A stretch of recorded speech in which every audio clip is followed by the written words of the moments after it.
Recording. Okay. So welcome and good evening to everyone. Welcome to the April 20th, 2022 Mercer Island Arts Council regular video meeting. The time is now 6:32 p.m. I'm Elizabeth Mitchell, Chair of the Arts Council.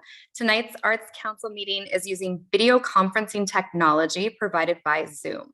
The video of this meeting is being broadcast live via Zoom and will be uploaded to the city's YouTube channel later this week. City staff, liaisons to the Arts Council, and other panelists are also participating in tonight's meeting remotely. Other public audience members may be listening to the meeting by telephone or online. Welcome to all, and thank you for joining us tonight. So tonight we are really excited to have two new Arts Council members, Daniel Becker and Jonathan Harrington. So Daniel and Jonathan, would you be willing to share a little bit about what interested you in volunteering to be on the Arts Council? And Daniel, will have you lead off. Sure. Well, I'm excited to be here. I'm a longtime Mercer Island resident, and I have a 2-year-old son now. And you know, I think my interest here is just that I think many of us moved to Mercer Island because we wanted to live in a really nice and welcoming community. And the thing that I like about the Arts Council is really the focus on trying to make the city nicer. And you know, I'm not personally my job function at my company is not specifically arts focused, but the company overall, we do designing, and I think it's just something that really has the ability to try to improve people's lives, and I want to do what I can to try to help with that. Fantastic. We're really happy to have you. And Jonathan, if you'd like to go ahead and tell us a little bit about yourself. Yeah, so I'm very happy to be here, and nice to meet all of you. So yeah, I'm a long-time resident of the island as well, and my daughter has been very involved in arts, you know, all through her high school. The band has been really important in our lives, and also, you know, I really think that arts are important to creating a more vibrant community. I'm especially interested in having you know, more diversity reflected in our arts, especially, you know, our communities becoming more diverse ethnically, you know, demographically, and to see if we can find ways to kind of broaden the different groups that are involved with promotion of the arts on the island. Wonderful. Thank you so much for sharing as well. So welcome to you both. We look forward to working with you. Board members, can you please ensure that your microphones are turned on for the roll call, and will staff please call the roll? Thank you, Chair. Jonathan Harrington. Here. Anna Meha. Rachel Blum. Present. Daniel Becker. Present. Elizabeth Mitchell. Here. Rosemary Moore. Present. And Suzanne Scone. Here. Great. Thank you all. Tonight's agenda will not include in-person public appearances. However, individuals can speak to the Arts Council on any item, provided they've registered their request to speak with city staff by 4 p.m. today. Staff, is there anyone who's signed up for appearances that wishes to address the board? We have no appearances signed up for tonight. All right, thank you. So we will move on to the department report. And for that, we welcome Ryan Daly, Recreation Manager. Awesome. Good evening, Arts Council. I am going to share my screen here real quick. Please let me know when you can see the presentation. Does a really nice sunny picture look showing up yet? Yes. It looks like Luther Burbank Park. Indeed, cleaner than I've ever seen it. Whoa, that's spring for you here on Mercer Island, and it's right around the corner. So let's see here. hopefully this will. Now, why my slides aren't advancing, I'm not sure. That's not like advancing on your end, is it? Not yet. Not yet, right? This is not good.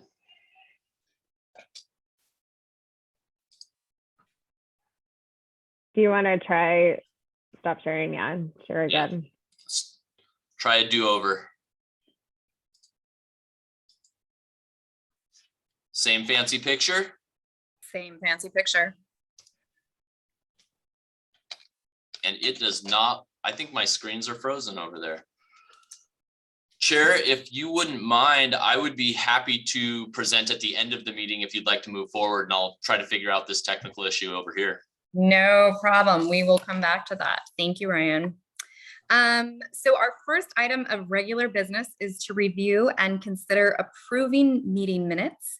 Board members, may I have a motion to approve the minutes of the January 19th, 2022 meeting?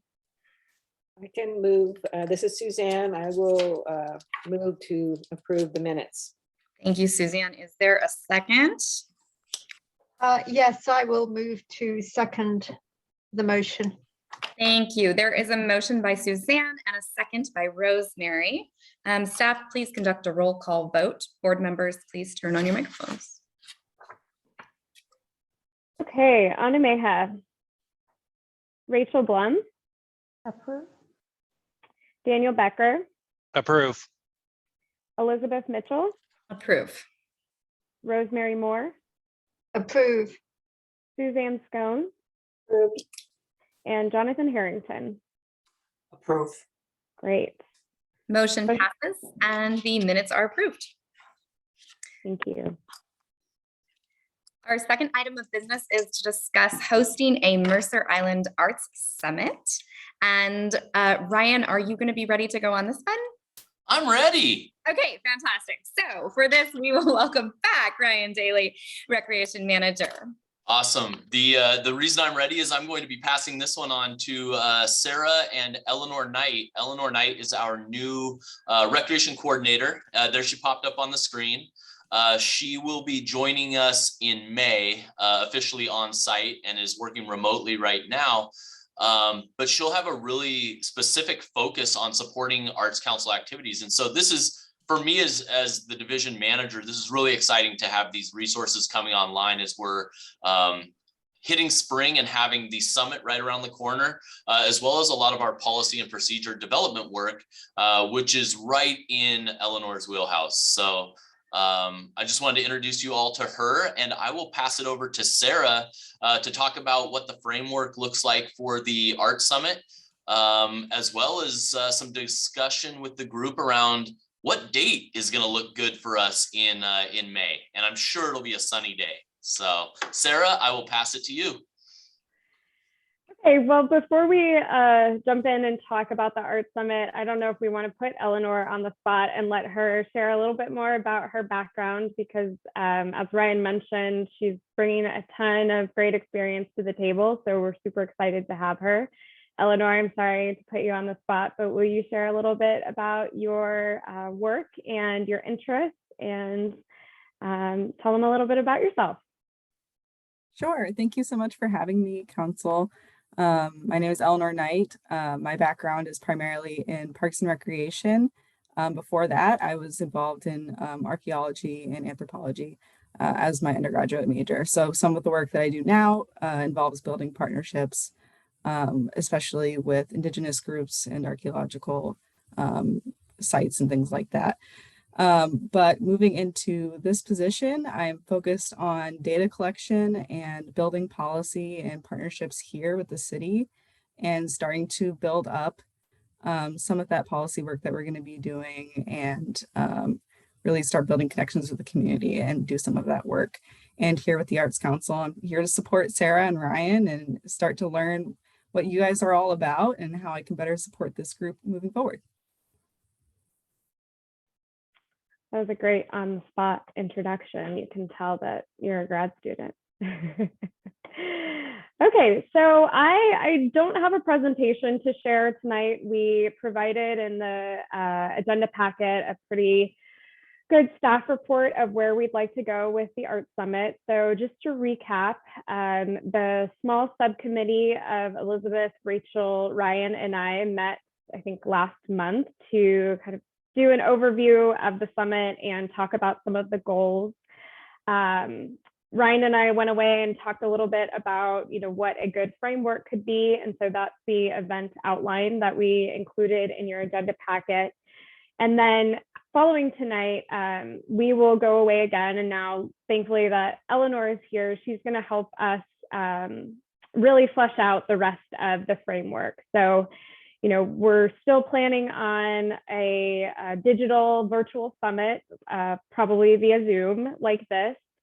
And we will have the opportunity to do, polls, quizzes, that kind of thing, whiteboarding. We'll be working with PRR Biz, which is a contract firm that the city has been working with to run some of our public process and meetings. So if you've participated in other kind of bigger public meetings in the past year or so, it's likely that PRR Biz was helping out with that.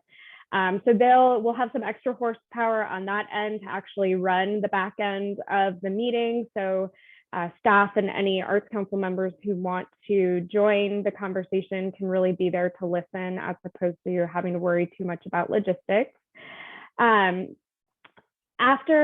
So we're coming up with a data collection plan and a really sort of more robust kind of conversation framework following this meeting. So Elizabeth and Rachel, since you all are on our subcommittee, we will be getting back to you after tonight and after once we kind of confirm the goals with the full board to flesh that out and kind of finish the framework and then start inviting individuals. So there's a list of kind of 3 high-level goals that are in your packet. I also do have one short slide on those, if it would be easy for me to pull them up and read through them. Tonight, we would like to get everyone's thoughts, confirm that these are the correct internal goals for this convening, and as well as to choose a date. So, I think we're still targeting the late May for this conversation. I provided 3 dates in the staff report, dates that are clear of some other public meetings and public process. There's no city council meeting in that week, so hopefully we can find a date to firm up the summit. And then from there, we'll start on our end working on the invites. In the packet that we included with the event framework, there is also a list of suggested organizations and individuals. And conversation with Rachel and Elizabeth and thinking about who to invite to this conversation, we were really thinking, who are the core sort of service providers and practitioners on the island. So, from an organizational standpoint, you'll see that most of the organizations are on island, more traditional arts and culture organizations. There are a couple of organizations that have been long-term service providers to island audiences. So that includes Seattle Shakespeare Company, who we've partnered with for almost, I think, 3 decades now to do Shakespeare in the Park. As well as the Dance for Parkinson's program, which has offered their services to our island community for a long time as well. So we're starting there with, more locally focused organizations that provide services or, either on island or their organizations coming onto the island to provide services. And then we also really want to talk with creative businesses. So some more of those for-profit organizations. There's a few different galleries in Town Center that we'd love to connect with and bring into the conversation to start thinking about how we can, support and strengthen the arts ecosystem as we continue to come out of the pandemic. And then, of course, some artists. So, we have the wonderful opportunity here that we've, with MyVol, the partnership that we have with MyVol. And so they are, of course, are represented, but we're also hoping to connect with some individual artists as well. So if you all have ideas or questions, we don't need to get into really the nitty gritty of the invite list tonight, but I put it in there just to put it, propose to you all, if there are other individuals, other organizations you know about, cultural organizations in particular that you think should be represented. We are structuring the summit as kind of an invite summit. So really trying to focus the conversation almost like a small kind of forum or focus group. It will be a public meeting, so it will be open. Anyone can join in and listen, but in the same way that you all are sort of designated as panelists for these meetings, and then we have others who can listen in or participate in appearances, we'll do a similar thing for the summit to make sure that we focus the conversation. So that's kind of the overview of the framework, and I'm happy to take questions on that. I'm also happy to throw up the slide that has the 3 kind of high-level goals that we can walk through, and take questions and hear your feedback on those. Thank you so much for presenting. It's so nice to hear about this. I am personally, and I know Rachel, are really excited about this. So it's nice to hear progress going. I would love to have that slide so that the Arts Council members can see that. All right, give me just a second. Okay, can you all see this? Terrific, Yes. terrific, okay. And so I think probably a disclaimer that I should have included in the staff report, and that was an oversight on my part. These are really kind of internal goals. So these aren't necessarily the specific, conversation questions we'll be asking, or the specific really like data points that we're trying to pull out of this conversation. This is really just our internal proposed goals for what we as an internal organization, staff, and the Arts Council, I think, hope to get out of this conversation. And then again, sort of Eleanor and I and the subcommittee will go away and really flesh out what the questions look like, how we structure the conversation. And then, the hope is that we'll get back some really great feedback and data that we will then bring to you all in July to continue the conversation, and in particular, thinking about the 23-24 City Arts and Culture Work Plan, which also folds into the budget process that we city staff will be kicking off. Well, actually, we're already in it. So, but more concertedly, starting to work with you all later this summer. So first and foremost, these goals are, the first one, bring together the Mercer Island arts and culture providers and practitioners, really hoping to reintroduce them to each other, to the city, as well as to the Arts Council, as a way to start fostering that renewed sense of collaboration and connection. One of the things that we have heard anecdotally over the past couple of years is, kind of continuing to operate in all of those silos, and the pandemic has made that even worse.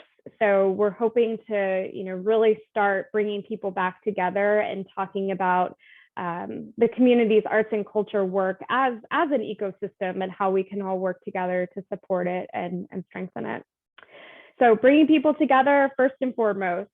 The second goal that we're proposing is to create a forum for local arts and culture providers. So really this public forum is the first kind of major opportunity that we are providing to really hear from local artists, arts organizations, and other providers about the challenges they faced during the pandemic.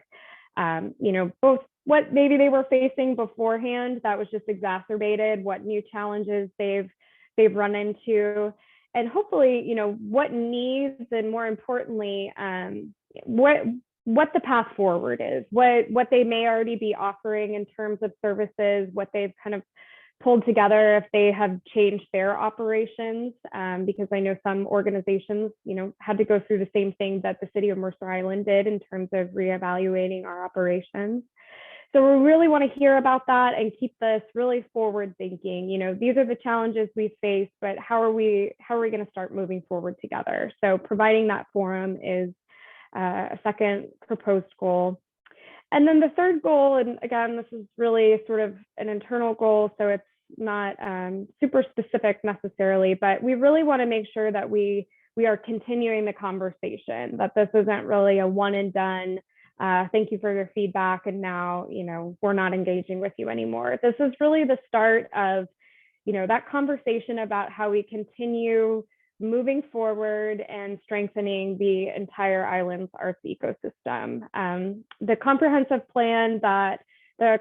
arts and culture plan that was passed in 2018 or adopted in 2018 clearly outlines the city and the Arts Council as kind of, that high umbrella, that sort of leader and convener, not necessarily always the service provider. So we're trying to kind of get back at that level by starting out and bringing everyone together, but we want to be able to keep the conversation going. So we are, going to have some clear, tangible next steps after this, including coming to you all in July to start the priorities and work plan conversation to inform the budget and the 23-24 work plan.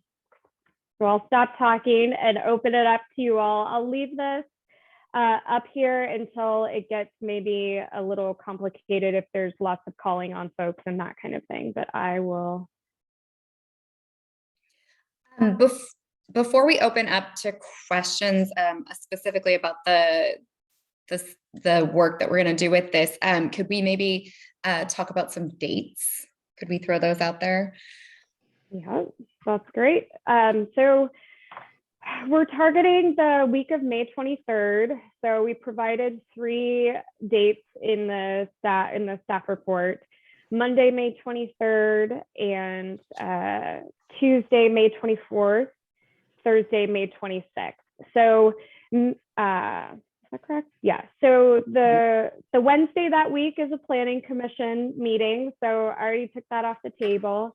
Ryan and I talked earlier this morning, and we may want to take the Tuesday night off the table. If for some reason City Council needed to schedule a special meeting, they would likely do it on that Tuesday that month. So we do like to sometimes keep those free, but we really wanted to leave it up to you all. A couple other things, the following week is Memorial Day. So we were trying to avoid that week, get this all wrapped up, the event hosted before then. I do know that, some people go out of town on Thursday before Memorial Day. So the dates aren't necessarily like none of them is a shoo-in or a clear winner to me. So we're definitely open to what you all think may work best.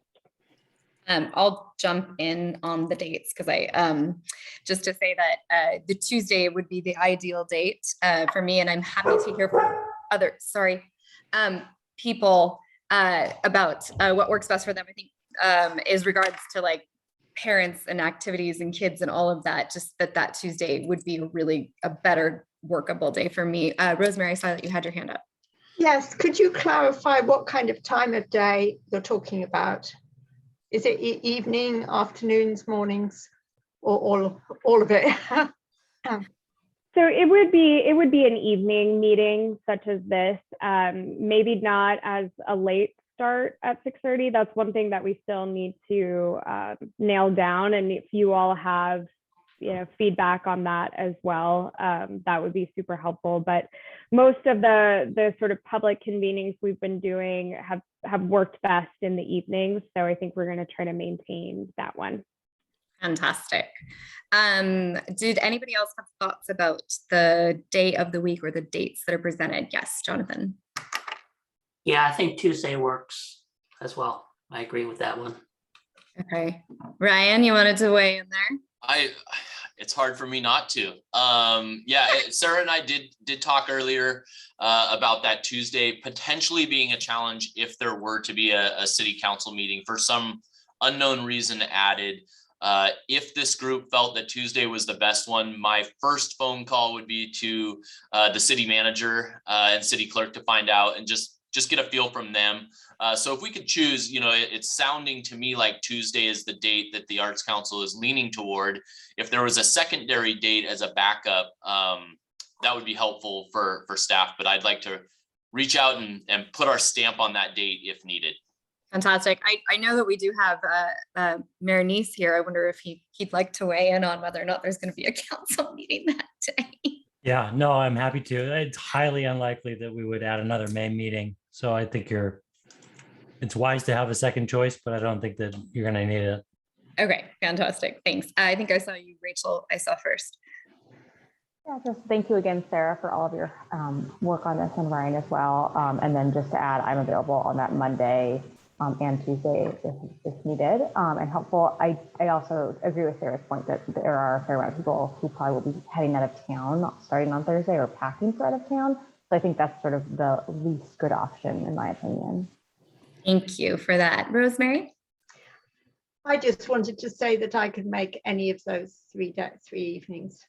Well, look at you. Well, thank you very much. Appreciate that. So I think that the first thing I want to do just to provide staff with direction consensus is a thumbs up, thumbs down on the proposed date and then the framework of the event. So we'll start with the date as May 24th would be our preferred date, but we do Monday the 23rd as our backup date. Does that sound thumbs up good to everybody? I am seeing thumbs up all around. Okay, fantastic. And then a thumbs up or a thumbs down, basically, we don't actually have to vote on anything officially, but we just want to know how you're feeling about the framework of the summit. And just to confirm, the summit committee start working with staff to finalize the event. So either open up for questions first, if there's questions. Okay, then thumbs up or thumbs down. Fantastic. Okay. Well, thank you again, Sarah, so much. And again, welcome to Eleanor. So look forward to working with you more. So for our third item of regular business is the City Arts Policy and Procedure work. And for this item, we're going to welcome back Ryan Daly, Recreation Manager. All right, good evening again. I don't have a presentation of any sort for this, so I just want to highlight as Sarah mentioned, we're really kind of in a holding pattern waiting for the summit to occur to help inform some of these decisions. The other part, as with my excitement earlier in introducing Eleanor, she'll be taking a really active role in helping this subcommittee. And so as we move forward, this subcommittee hasn't met yet, but once we establish and move through the Arts Summit, we'll start working on those policy items and be bringing those back with some updates. I anticipate at the July meeting would be the plan. So any questions, I'm happy to take them and have pretty limited answers on. Okay. I'm sorry, I guess I should have raised my hand. No, you're fine. I was just going to say thanks for opening that up, Ryan, and then any questions. So go ahead, Jonathan. Yeah, so is it possible to add another person to the policy committee? That is definitely possible. I would like to do that. Brian, is it okay to make that official here? Or should we do it? I would, if I could make a suggestion, we do already have 3 individuals identified on the subcommittee. I wouldn't want us to have 4. That would put us in a quorum. So I think we should work through that, maybe reach back out to all of the committee members and confirm their eligibility. Or not eligibility, but availability, because some things have changed since January. It's been a while. So we have a full arts council now, which we didn't have when we had that previous meeting. So that would be my recommendation would be to let's reach back out to those existing members. It's great to hear Councilmember Harrington jumping right in, and I think that's what's really exciting me about this group right now. So that would be my guidance there. Thank you, Ryan, and thank you for reminding me that we can't have a quorum in the committees, in the subcommittees. So yes, I actually I'll be reaching out, or staff will reach out after the meeting and follow up and make sure everyone that's currently on that subcommittee wants to remain on it. As Ryan mentioned, things have changed, and obviously if there's an opening, then we can talk about that further. But thank you so much for your interest. It's fantastic. Thank you, Suzanne. I see your note in the chat, and I would love to follow up on it after the meeting. So let's just, like I said, we'll check in with all the members and see where people are at, and then we don't want to lose too many people or have too many people. We'll find think we'll find a great balance on that. So thank you. So moving on to the fourth, were there any other questions? I apologize. Nope. Okay. So moving on to our fourth item of business is an update on the public art maintenance and restoration. And for this item, we're going to welcome back Sarah Bluvis, Economic Development Coordinator. Okay, so again, no presentation. There will be a fun presentation after this one. Our colleague Katie has fun things to discuss with you all. So, but for this item, we again shared information in your agenda packet.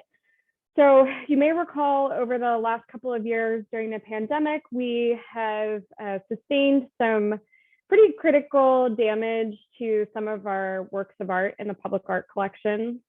We have continued to maintain our routine public art maintenance. So we contract every year with a firm called ArtSite to do kind of a baseline maintenance of all of our 3D works of art. So primarily works of art in our parks, but then also some city facilities. So this year, one of my primary goals with the public art maintenance is to kind of check off all of those bigger ticket ones that really need some love. And we're starting with the sculpture Fireflower. So for those of you who were here or read about it in the news in November 2020, Fireflower, which is a bronze sculpture that was originally installed at the now former Farmers Insurance Building, was a victim of an attempted theft. We saw that around the region during the pandemic. Unfortunately, works of bronze were a major target for theft and other criminal activity. And we actually did lose one of our pieces that was on display in the outdoor gallery a few months after Fireflower was damaged. So we're lucky that we were able to remove the piece at the time that it was damaged, and it's been stored at a city facility for the past couple of years. Because this piece is part of our public art collection, it is covered by our city insurance. So at the time that it was damaged, we worked with the city attorney's office to open up a claim on it. And we've kind of just been holding on the process to restore it and recite it. Part of that is due to the fact of, is in part due to where we have chosen to recite it. So again, you know what, I actually think that Suzanne, you're the only one who was part of this conversation, but we actually worked with the property owners and developers of a new mixed use property that is planned for Town Center. We refer to it as the Xinghua development. And we worked with them to incorporate Fireflower into the design for their forthcoming building. So that project went through design review last year and was approved. And now we've been in a holding pattern waiting on both to restore the piece and recite it to just know, once that project breaks ground, because ideally we would like to restore it and then reinstall it all in one fell swoop. So we fast forward to where we are today, and it's already almost the end of April in 2022, and we'd really like to close out the claim, get the restoration complete at least. So we are moving forward with that piece, and included a little bit more information in the staff report about what that will look like.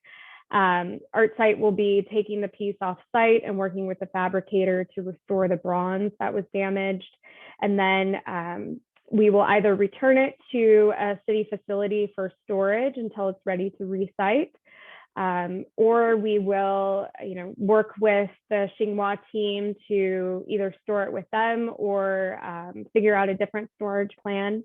Or if it turns out that, once we've restored the piece and Xinghua no longer wants it, quote unquote, would like to incorporate it into their building, their plaza design, then we would come back to you all and discuss opportunities for reciting it elsewhere on the island. So more to come on all of that. Right now, we are just in the process of contracting with ArtSite to restore the piece. So that's the first step. Once it's restored, we will reconnect again with the Xinghua folks and talk with them a little bit about process and what they're thinking.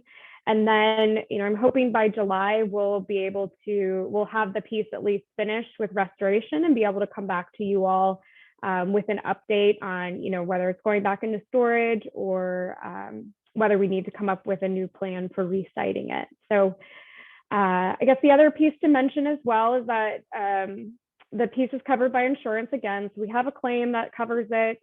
And in terms of other public art maintenance, for those of you who are new to the Arts Council, we do have a 1% for art fund, and we do allocate a certain amount of funds every year for public art maintenance out of that. So some of those public art maintenance funds this year will go towards other restoration projects that we need to complete, as well as our routine maintenance for the year. So I'll also be back sometime either this summer or in early fall to give you all an update on the other works of art that need some love, as well as where we stand with working through our inventory of routine public art maintenance. So I'm happy to take any questions that you may have about that or any comments. Thank you so much for that update. Again, Sarah, it's tragic that art was damaged, but it's really fortunate that that the insurance is going to cover it. I have a question actually, and that would be that is there a time frame of how long we're going to wait if the downtown development doesn't get moving? No, we don't have a timeline in place. When I reconnected with them recently, I let them know that we were taking the piece to be restored, and they asked a little bit more about kind of the restoration plans. We shared that, and we kind of just had a plan to check in again once the piece is fully restored and see if it's still a right fit for that plaza location that they were planning on. Those developments can take a while, so there might be an interim that we think about. There may be an opportunity, we could recite it somewhere else in town center since it had its home in town center for so long, or we could look at other options. So that is one thing that I still haven't totally worked out yet. And when I come back in July, I'll definitely have more of a concrete timeline and recommendation on what to do with that in particular. Ideally, again, we would be able to restore it and then just recite it somewhere. At the very least, we're at least getting the restoration done right now. So more to come on that timeline. Awesome. Thanks for that. And yeah, it's a beautiful piece. And so we want it to be shown. Yes, Daniel, you had a question or comment. Yeah, since you said that there was a series of these incidents, I'm just curious to know approximately how many there were, and if you are concerned that that might happen again to this particular piece, or like, is there anything that can be done during the restoration to maybe make it less likely to have that happen again before we spend a bunch of money to have someone come back? Right. Yeah, that's a good point. So in terms of kind of damage that we sustained to the collection and other works of art on public view over the last couple of years, there was a work that was for sale in the outdoor gallery that actually was stolen, a very large bronze piece. So it's still unclear how that happened. There were also a couple other pieces that just sustained major damage from the elements over time. So we have one piece that was originally installed in First Hill Park that the base was deteriorating, so we deinstalled it as a public safety hazard. And then another piece that is permanently installed in the outdoor gallery sustained some damage as well. I think during a weather event, kind of a piece fell off the top. So less sort of critical ones. That's why we're starting with Fireflower. But I do think that that's a good idea to check with the conservator about what we might be able to do. Back last year when Counterpoint was stolen from the outdoor gallery, we did do kind of a full inventory and assessment again of all the works of art that are out on public view, including, not only kind of an assessment of their current condition, but also, retaking sizing, measurements, photographs. We rephotographed the public art collection, as well as asked ArtSite, who did the inventory, to provide some recommendations for public safety and just safety of the pieces as well. So in particular, we were looking for opportunities to install new lighting. So, we know that lighting is an opportunity to kind of deter criminal activity. So they provided some good recommendations there. I'll be honest, those recommendations are good, but they've stalled. Part of the process that we could, consider as part of the policy and procedure process that we'll be undertaking this year is looking at some of those public art related needs. So, safety of the collection, but also public safety in general around the collection is a need that we identified in that policy priority list. So that is something that we can elevate, to the top to make sure that we are taking care of the works in the collection, as well as kind of doing maybe a more robust effort to figure out how to take care of them, working with our regional partners and using national resources to learn a little bit more about how we might, maintain the safety of the collection as well. Okay, thank you. Thank you, Sarah. It's really informative on all of that. And Rosemary, I saw you had a question or comment? Yes, I've got two questions. One is the restoration of this piece. I gather it's being done by Art Scene, or are they working with the original artist at all, or is the original artist being consulted regarding the restoration? That's a great question. So the artist who created this piece was Giselle Berman, and she actually died in 2002. So we are kind of limited on our ability to work with the artist. We have reached out to kind of her former studio just to see if they have any recommendations. The piece is also has been in the collection for a long time. It actually was one of the first works of art that the city acquired. So we have very kind of limited information in the public art record about, the original fabrication and development. But we have reached out to see, if there's anything on the artist's estate or archives that they can share with us. Thank you. And I also wanted to ask, you said that you'd removed some of the statues, or there was one that was unsafe. So do you have plans, or are you considering whether that one should be repaired as well and replaced? Is that sort of on the list of things to be thought about? Yep. So we decided to focus on Fireflower first, since it's such a big undertaking and we have kind of the insurance looming out there. But we also worked, or at least provided ArtSite the request to review all of the pieces that were, either removed or damaged, and to provide recommendations on how to repair them. So they kind of have started with Fireflower, and they're continuing down the process on the other works of art.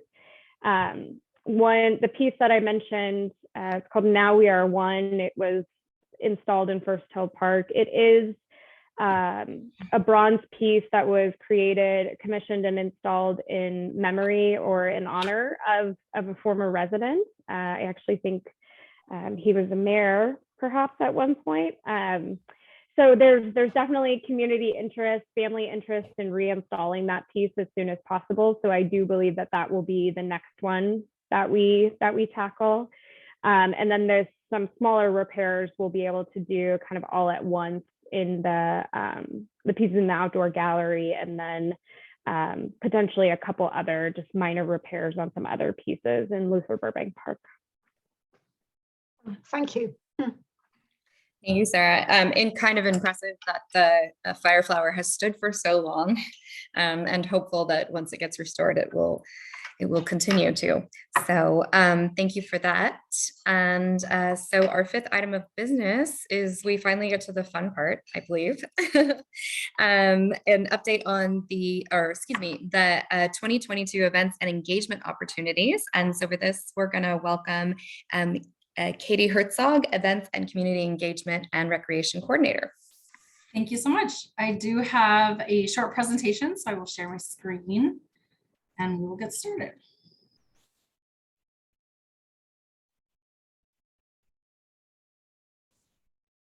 Are we good? We can see your screen. Yes. Okay, I gotta move you here. Oh.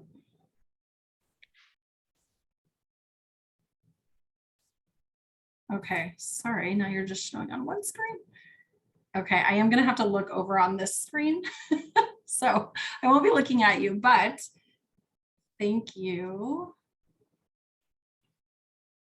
Man, we're all having tough technical difficulties today.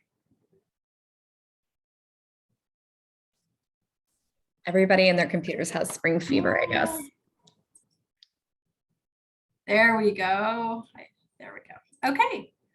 So thank you. I'm Katie Herzog, Recreation Coordinator, and I do oversee special events and community engagement. And tonight we will go over, happened again. There we go. All right, so we will go over a few engagement opportunities for the Arts Council. As a reminder, here are some two priorities taken from your 2022 work plan, which we feel could really correlate nicely with our city ran and coordinated events. In the past, the Arts Council did have their own set of events that were planned and coordinated, but now all these city ran events that we are coordinating, we think would be really wonderful opportunities to engage arts and culture from the planned activities we have for the upcoming year. So what are those opportunities? I will run through each of these, but just wanted to have a conversation around what's upcoming for spring, summer, and then our winter event as well. With not having a lot of staff resources on our side, we would really welcome the support of the Arts Council to be involved, present on site. With those limited staff resources, we're not looking to, expand or enhance this year, but really we would be looking for ways that you guys could jump on board with our existing programs. So some of you may have already heard that Summer Celebration is coming back. It hasn't occurred since 2018, but we are bringing it back for a one-day event. We'll have food trucks, a touch a truck event for kids, entertainment. We're hoping to get nonprofit and community groups to be involved and set up booths downtown at Mercerdale Park. In the evening, we, kind of switch all activities to Luther Burbank, where we'll again have food trucks, entertainment, and the fireworks show is coming back. We have contracted with the Olsen Bros Band, which was the band that played at our One Mostly Music in the Park last year. And they were actually a recommendation from an Arts Council member. So we're excited that they were available. Now, this is a pretty big sneak peek. We have not announced our bands to the community yet. So I'm letting you guys see the poster that will be going out the first part of May. We have 5 really great bands planned for 5 weeks of Mostly Music in the Park. We are looking to bring back some kids' crafts. So we have some activities for kids to be a part of during these concerts. We have a city booth present at all 5 of these Thursday concerts. This would be a great opportunity for the Arts Council to come and speak with the community that's there, to be at our city booth to help introduce bands. Just a few examples of how you could be involved in Mostly Music. And Shakespeare in the Park, as Sarah mentioned, Shakespeare in the Park has been happening at Luther Burbank for a very long time. It takes place at our amphitheater, and they have July and August evening performances. We don't do anything with Shakespeare as a staff as far as being on site for these. So there's really a missed opportunity to have maybe the Arts Council present. We've never had anyone introduce the performance ahead of time, never had a booth on site. So again, with our limited staff resources, this isn't something that we do staff, but a great opportunity should you wish to be involved. And Illuminate MI. So Illuminate MI kind of started in 2020 with not having a tree lighting ceremony. When COVID hit, we really wanted to do something for the community and town center. So we brought holiday lights In 2021, we took it a step further and coordinated a month long of different activities that included a merchant walk. We had buskers on the sidewalks. We helped promote the tree lot with the Youth and Family Services Foundation. The Girl Scouts held a toy drive. And this year, we're hoping that we will bring back an actual tree lighting event. We've partnered with the local Shabbat to do a menorah lighting, which happened in Luther Burbank Park, or I'm sorry, in Mercerdale Park. That's the photo there with the menorah you can see in the corner. It's just a really fun way to get holiday activities out and going. And another example of a way you could be involved as an Arts Council member would be to just visit these events with your family, and perhaps we get Arts Council name tags and you're out just to introduce yourself to the community while you're out enjoying the festivities yourself. So I went through those kind of quickly, but our hope is to have a little bit of a conversation, a little bit of a brainstorm around how you guys feel about being involved in kind of being at these events, helping out at these events, getting the Arts Council name out there. And hopefully we can find ways to move forward tonight with your ideas to help us, to help you. It seems like a win-win for everyone. So I'll run through the questions and then I can stop sharing so we can discuss. But does the Arts Council have a want to engage with the community through our city ran events? In what ways do you have ideas around the Arts Council further engaging the community? Are you willing to support with additional time, because it does take time and effort to go to these events and be a part of them? And an idea we had was a subcommittee. Would that be an efficient way to engage the community if you guys put together a subcommittee, had amongst yourselves volunteer to be at certain events and get the word out about Arts Council in these ways? So that is our quick presentation. Hopefully you guys have some ideas to share. Thank you so much for that. I'm so excited. I have so much to say. So I'm going to start. I'm thrilled that we are bringing back these community events. I think it's so important. And I think it's really, really important for us as an Arts Council to be at those events. Doesn't mean you have to go to every single one, no, but I think it would be really important to do. I will say this, and I've said it before, and I just want it to go on the record, is that it could just be called Music in the Park. Just put that out there. Those are my thoughts. Ryan knows how I feel about that. And Shakespeare in the Park coming back is fantastic. I don't know if anybody on the council has kids, but they are also doing like a kids camp in coordination with that. So that's fantastic to know. And Illuminate MI. I had a couple questions on that one.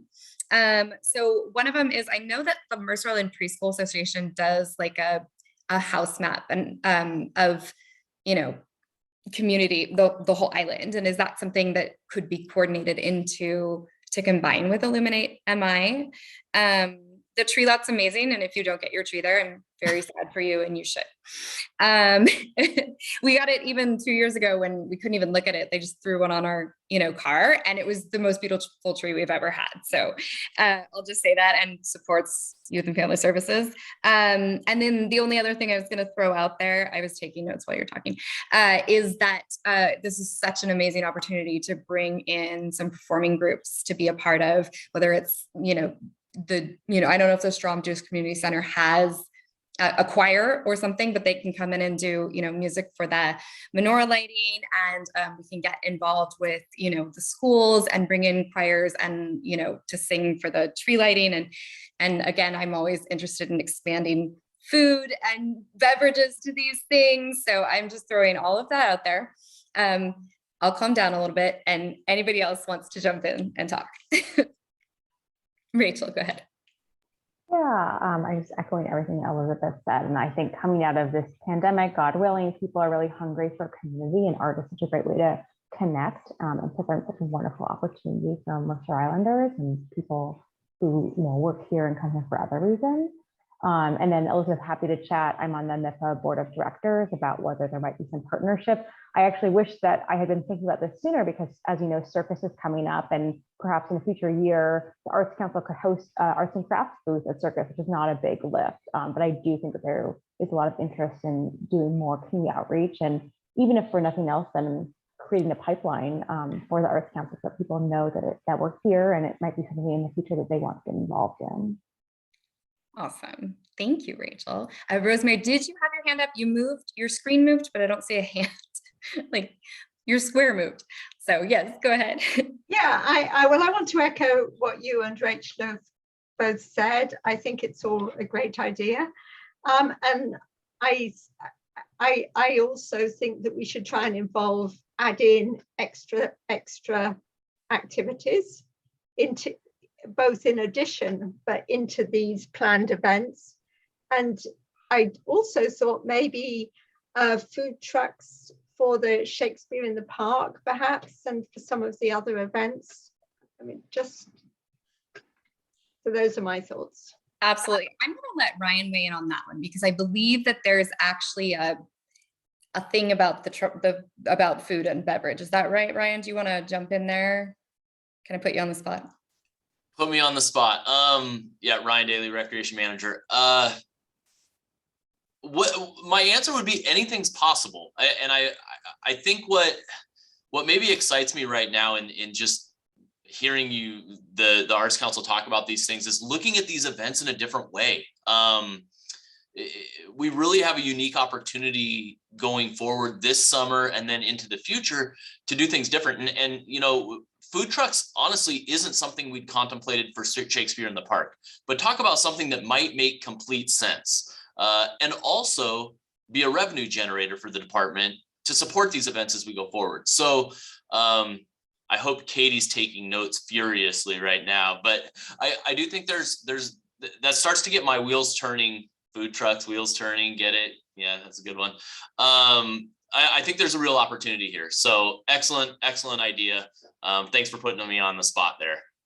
Yeah, thank you for weighing in there. The thing that I would consider proposing, and I'm going to open up for discussion in the mention of subcommittees, is that I think if we assign all of these community events one subcommittee, that's a lot of work, but possibly would we want to do a subcommittee for each of the events? So, you know, one person takes on Shakespeare in the Park, and we make sure there's an Arts Council member at all of the performances. And, you know, one person takes on, all of the different celebrations. Seems like it might be a better way. So do people want to weigh in on that? Thoughts?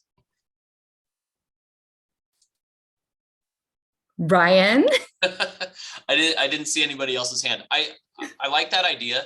I think what staff is kind of proposing with the subcommittee is the possibility of diving a little bit even deeper into this conversation, working really closely with staff to analyze these events, and as you mentioned earlier, you know, dropping mostly music. I think there's almost a rebranding element that we could go through, not necessarily redeveloping the events, but maybe altering or adding to them, and helping give staff a little bit of a vision for what the Arts Council would like to see. And that's something we could kind of bring back to the full council for review from time to time. But then that subcommittee would also maybe be our assistance in pulling different members to different events so that we do have a more equal representation. And I think this group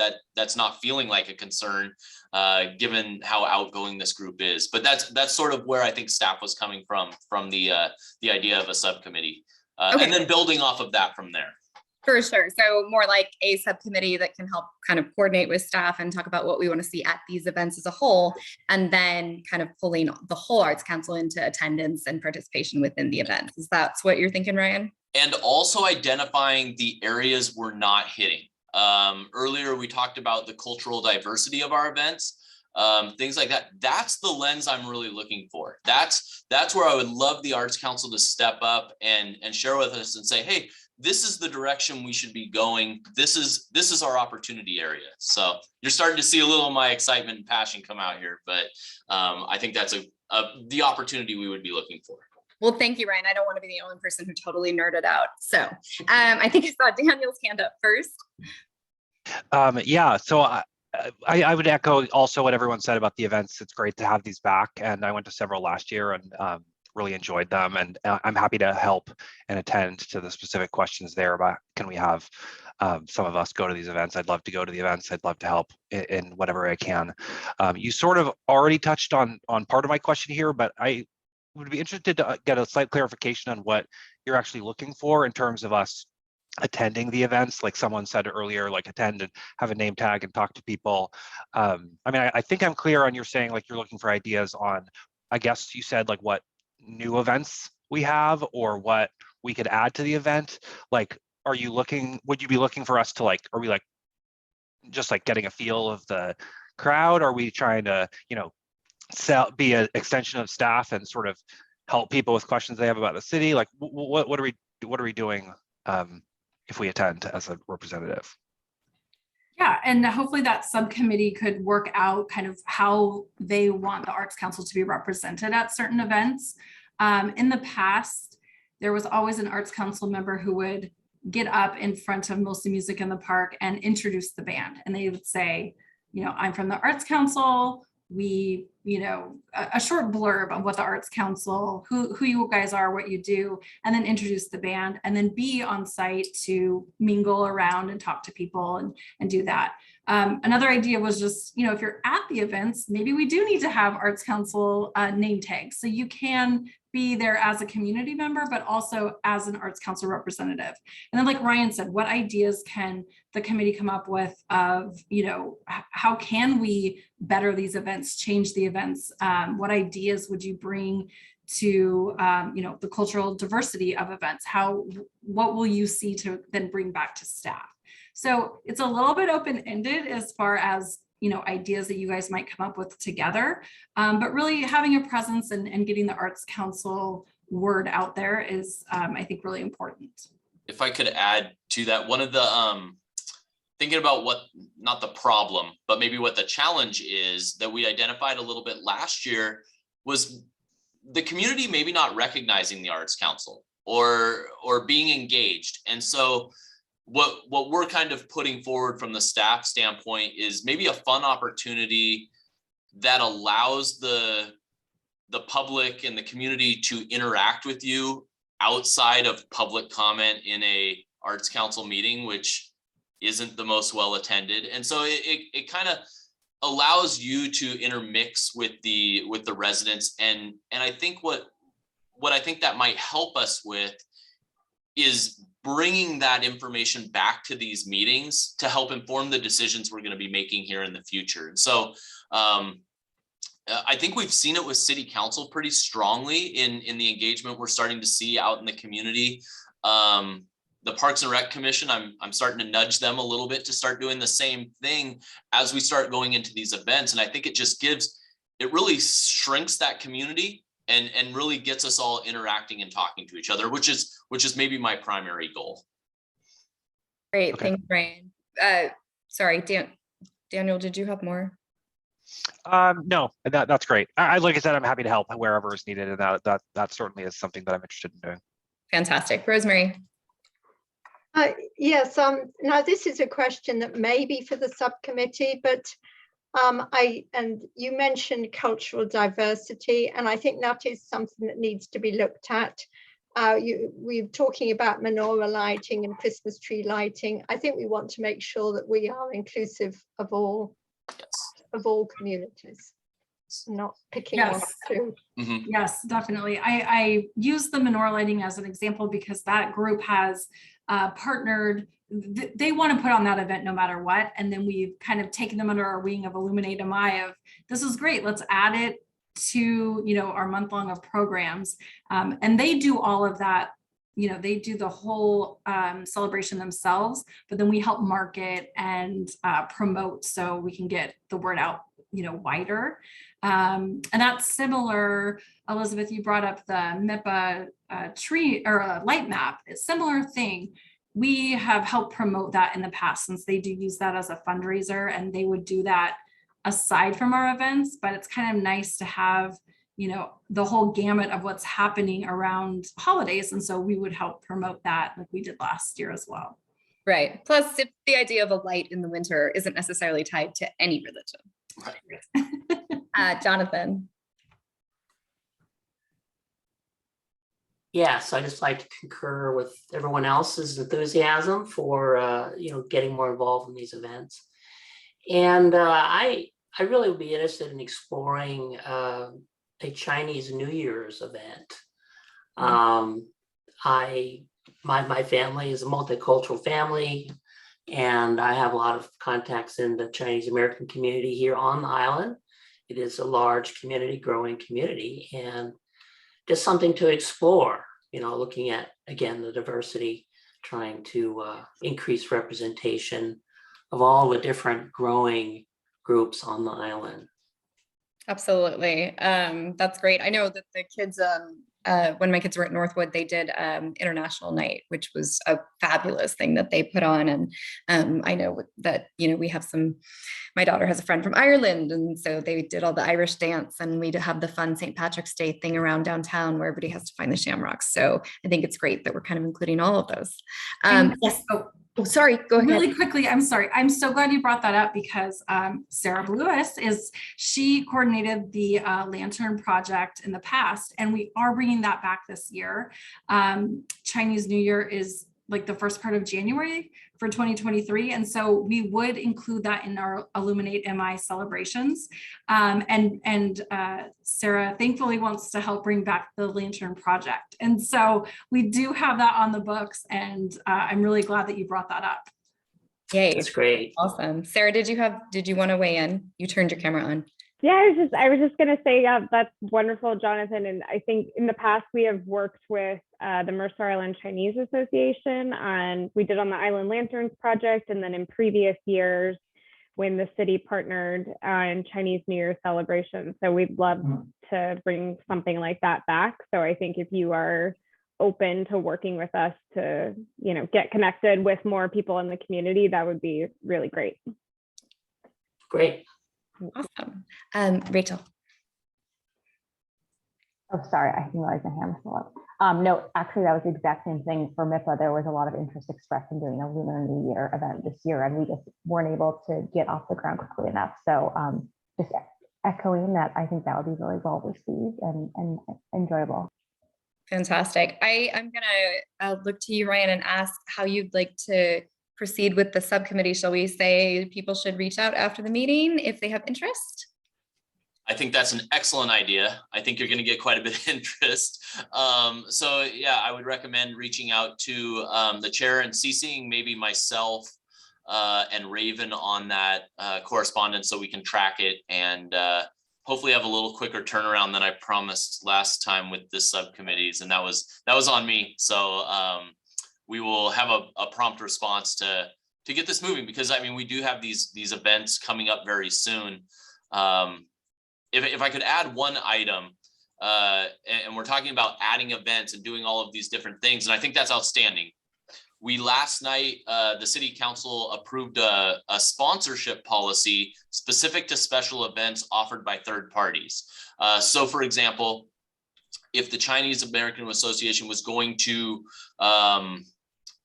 had an event in mind that they wanted to move forward with, we have the ability now, as of today, to waive those fees, certain fees, depending on what the event is, to see that move forward. So this is a great opportunity for the city not to necessarily have to coordinate these events with limited resources and funds, but to help these other organizations do so. And oftentimes there's different ways that we can remain involved in those third-party events also.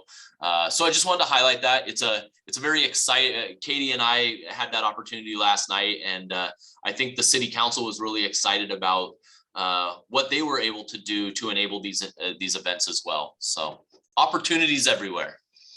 Awesome. Thanks, Brian. Oh, sorry, Katie, what are you going to add to And that? just thank you guys for your enthusiasm and I can feel the excitement. We're so excited that we get to coordinate events again, and you know, having the Arts Council as part of these will just make it everything even better. So I look forward to working with the subcommittee and all of you at some point. So thank you. Thank you so much. Jonathan, did you have another comment? Yeah, speaking of events, I just wanted to announce the Earth Day event that I'm involved with, and it's being held at the Mercer Island Congregational Church, 45th and Island Crest Way. And we will have a big art installation that we're setting up. It's made out of recycled materials. And of course, the theme is sustainability. And also, we'd like to thank the mayor for his Earth Day proclamation. It's great that the city is recommitting to sustainability on the island.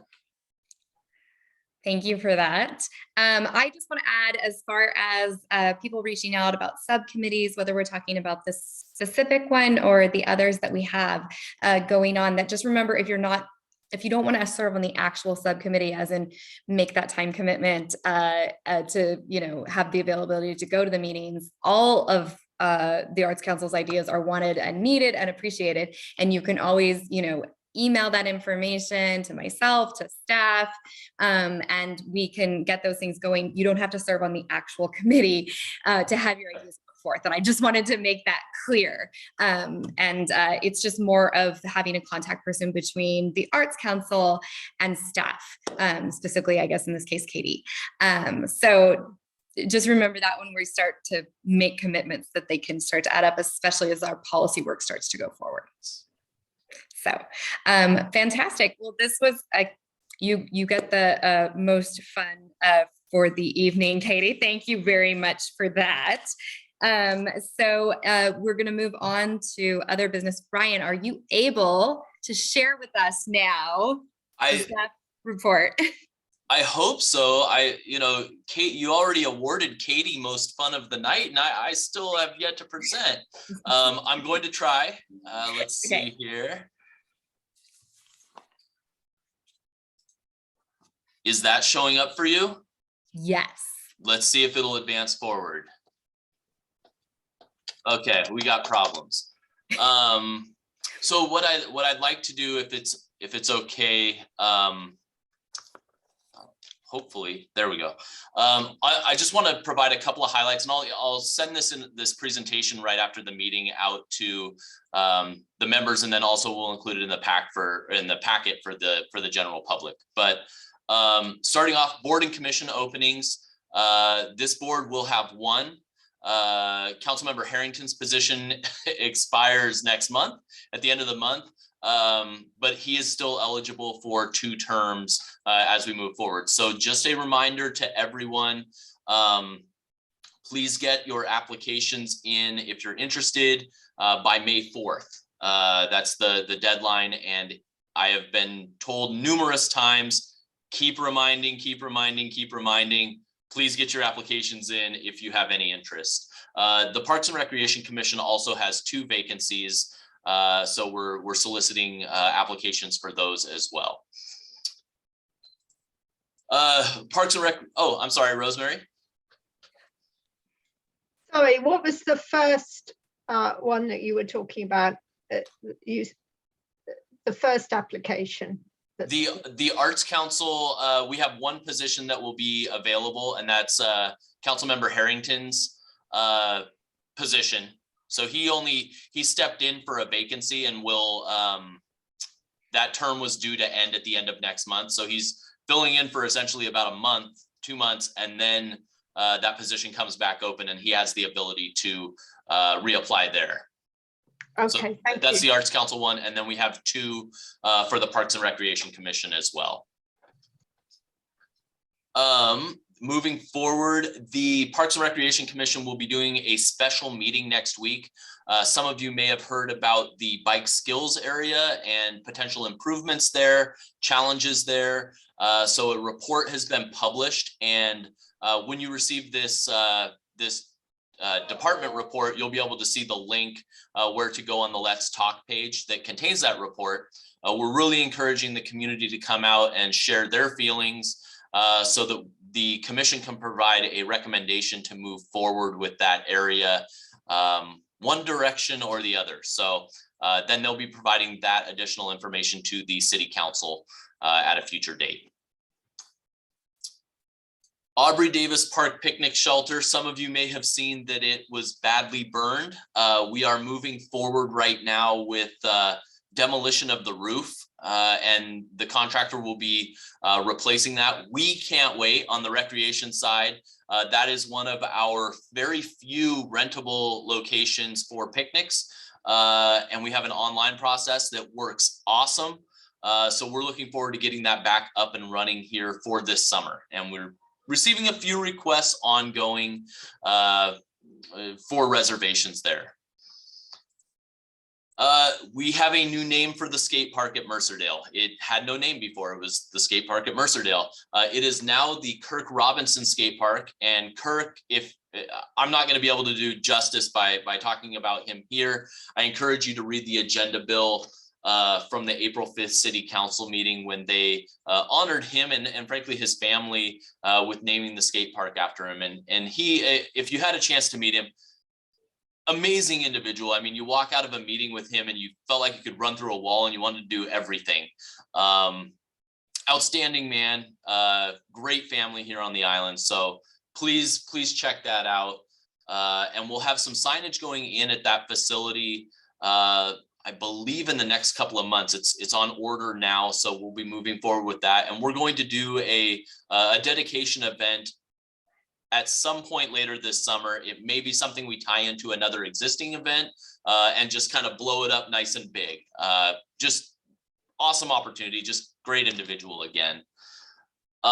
Moving forward, also talking about Mercerdale Park, we've got a playground out there. We don't have any soft surface under that playground yet. We've had some challenges with the weather, the supply chain, you name it. It's a fire back last summer. There was at the plant that they make the equipment. So our fingers are crossed, that's going to move forward. We did move forward, and this was a pretty big hurdle to cross, was getting concrete in there. So the flat work has been done. Now we just need that poured in place rubberized surface so the kids can safely play out there. We're standing by. I'll say Katie is really standing by, looking for the opportunity to run the ribbon cutting. I've got the big shiny gold scissors right over there. So we're excited to kick that off once we're able to get that surface in place, which should be very soon. Last item I kind of have is great news. We ended up receiving a $10,500 grant from the community fund for Mostly Music in the Park and summer celebrations. So those monies will be split between the two events. That's a great step forward for us. It sets us on the right path. It's aligning with our cost recovery model for the Recreation Reset Plan. It's a great opportunity. We're very appreciative of the community fund for supplying us with those funds so that we can then offer these fun events for the community. Additionally, we received a $13,225 for culture grant that will go towards Shakespeare in the Park and Mostly Music as well. Great start for us. I mean, this is really important. Great support from these organizations toward the events we run here on Mercer Island. So thank you to both of those groups. Great help as we move forward. So with that, I have two more items that I didn't have slides for. If you give me 1 second. I talked about the event sponsorship earlier. So information will be going out. If you do have, and I'm kind of asking for the Arts Council members to help us pass this information along. We want to let the community know as much as possible that these sponsorship opportunities are available. Our community, we're extremely lucky to have groups like MIPA, like Rotary, the Boys and Girls Club, the JCC, the list goes on and on and on, who step up and run these events for the community. And so we want to make sure that they're aware of the different ways that the city can support them to help enable their events. So I'll be getting information out probably in the next couple of weeks, either myself or Katie, to share with you that anyone that you can pass that along to, the organizations that maybe you're in contact with, that would be really helpful. And that'll lead to just a more vibrant, more engaged community as we move forward. So very appreciative there. The other item is the art gallery, or the indoor art gallery here at the community center. We've been in contact with our new judge, Jeff Gregory, and he's very interested in expanding that gallery to City Hall and to the courthouse area, as well as the lobby. So I kind of highlight that to the Arts Council. It's sort of something we're working on behind the scenes. And I know Carol's on this call as well from MyVol, and so we'll be reaching out to her as well about what that partnership looks like. And I think that's going to help us inform. Oh, we're already getting a thumbs up. I love it.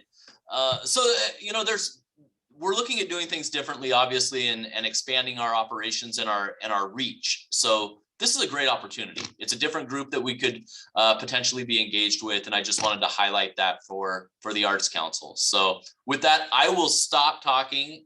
I hope my computer will share screens eventually, but we cruise through that pretty quickly. Thank you. Thanks, Ryan. That was great, even without the slides. So appreciate that. Dare I ask, does staff have any other updates for us tonight? Of course I do. Sorry. One thing I want to highlight here, and I can't share my screen, but June 2nd, the Parks and Recreation Commission has a regular meeting. I will likely be asking that we make that a joint meeting with the Arts Council. I know last year I mentioned that we were going to 4 meetings a year, but there was going to be the need for some of these joint meetings. This is a need. We have a few items that I'd like the Arts Council and the Parks and Rec Commission to discuss jointly, and those being the Climate Action Plan. Ross is going to come and provide an update on that. I'd love for him to do that to the Arts Council and the Parks Commission so that you can maybe have that conversation together. The other is I want to present the 2023 and 2024 Parks and Recreation proposed services. So where we're going to be going in that next biennium, I'd like to share that with both groups. And then also we have the second reading of the Aubrey Davis Trail Safety Improvement Design. If you recall, that's the path that's going through Aubrey Davis Park. We had some safety challenges in that area, bike speeds and whatnot. But at this meeting, we're working with our consultant to start to introduce some of the artistic elements that will be a part of this. And so that's where that Arts Council, Parks and Recreation Commission conversation would be very helpful. Then the final item is we have an opportunity project that we're going to present at Aubrey Davis Park in the Stacks area. So we want to, I don't have a lot of detail on it, honestly, right now, but I will in the next month or so. And so we want to present that to the Arts Council and the Parks and Recreation Commission together to see if that's a project that there's a desire to move forward with, possibly present a recommendation to the City Council. So more to come on that, but what I'd be looking for is maybe a show of thumbs if that's a possibility for this group to be available for that June 2nd meeting. Again, I haven't worked with the Parks Commission yet to confirm it, but I have a feeling they're going to be very on board. 2, 3, 4, 5, boom. Oh, this is. And Ryan, I would ask that you, as soon as possible, could ask staff to send out a invitation or reminder for that, so it can go on my calendar.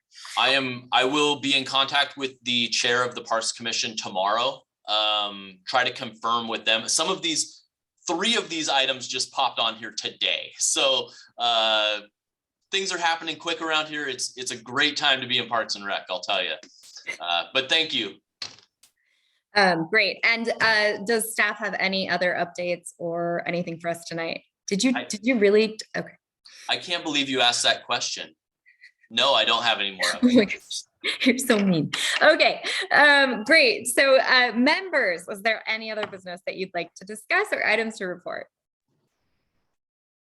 Yes, Rosemary. Yes, I would be interested, probably not tonight, but maybe for the next meeting or one of the upcoming meetings, on an update as to what's happening on Luther Burbank Park on at the docks area. I know we had a presentation about potential installations a few months ago. So I would be interested in an update, but it's late and it can wait until next time. Actually, we're making really good time, you guys. This is not bad at all. Ryan or Sarah, would you like to just comment? Yeah, I was just gonna say, I don't know, Ryan, if you have the planning schedule open, but I think that we do already have Paul West coming in July to the meeting to provide an update. If you all have been kind of paying attention to that project moving through the council process, it did receive the go-ahead to keep moving forward with design. So Paul will be coming here specifically to start, fleshing out some of those ideas and conversations we started talking about last year with him. So that's very timely. Thank you, Rosemary. Thanks, Rosemary. Anybody else have anything that they would like to add? No. Okay. So there being no other business to come before the Arts Council, time is now 7:57 and the meeting is adjourned. However, as a reminder to members, please stay seated until city staff has terminated the Zoom broadcast. Good evening and stay safe and healthy.